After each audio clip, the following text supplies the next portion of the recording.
എന്ത് അത്യാഹിതം വന്നാലും നമ്മൾ ആദ്യം വിളിക്കുന്നത് പോലീസിനെയാണ്. അപ്പോൾ പോലീസിന്റെ നമ്പർ നമ്മൾ അറിഞ്ഞിരിക്കണം.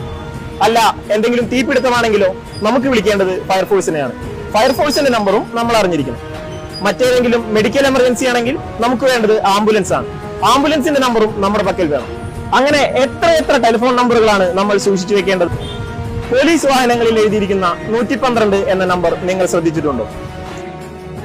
112ലേക്ക് നിങ്ങൾ ഒരു കോൾ വിളിക്കുമ്പോൾ അത് ചെന്നെത്തുന്നത് കേരള പോലീസ് ആസ്ഥാനത്ത് പ്രവർത്തിക്കുന്ന കൺട്രോൾ റൂമിലേക്കാണ്. നിങ്ങളുടെ ആവശ്യങ്ങൾ ചോദിച്ച് മനസ്സിലാക്കി അത് എത്രയും പെട്ടെന്ന് നിങ്ങളുടെ തൊട്ടടുത്തുള്ള പോലീസ് വാഹനത്തിലേക്കാണ് ആ മെസ്സേജ് കൈമാറുന്നത്.